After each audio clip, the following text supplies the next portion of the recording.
இந்த எபிசோடில் வந்து ஸ்கூல் பசங்கள்லாம் சேர்ந்து ஒரு பையன்ட்டு இந்த அவனோட ஃப்ரெண்டுன்னு சொல்லி அவனுக்காக தேவைக்காக பழகி ஒய்ஃபை ஆன் பண்ணி அவனோட ஒய்ஃபைலேருந்தே ஃபுட் ஆர்டர் பண்ணுறது, கேம் விளாடுறது, பொருளை ஏமாற்றி விற்கிறது, இந்த மாதிரி நிறையா ஸ்கேம் பண்ணிகிட்ருப்பாங்க.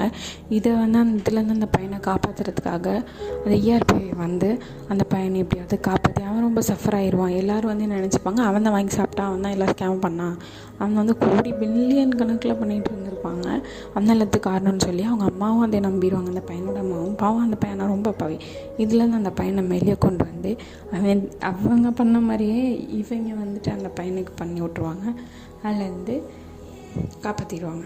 கடைசியாக ஃபைனல் எபிசோடில் என்ன ஆகுனா வந்து ஃபைனல் எபிசோடில் அந்த ஜெயிலில் இருந்தாலும் ஹீரோயினை கொண்டுட்டு அவன் பெயிலில் வெளியே வந்துடுவான். வெளியே வந்து அதே ஸ்கூலுக்கே வருவான். ஸ்கூலுக்கு வந்து போதைப்பொருளை வைப்பான். அந்த போதைப்பொருளை வைக்கிறதுக்காகவே தான் வந்திருப்பான். ஃப்ளாஷ்பேக்கிங் கட்டுவாங்க எப்படி கொண்டா அப்படின்னு. அந்த டீச்சர் ரொம்ப அந்த பையனுக்காக போராடுவாங்க.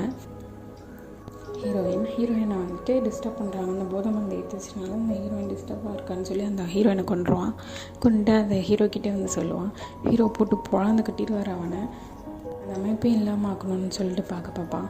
அதையிலேருந்தும் அவங்க வெளியே வந்து அவனை போட்டு பொழந்து கட்டி அந்த ட்ரக்ஸை அப்படியே தடை பண்ணிடுவாங்க. அது பயங்கரமாக ஸ்ப்ரெட் ஆகிடும் அந்த ட்ரக்ஸு.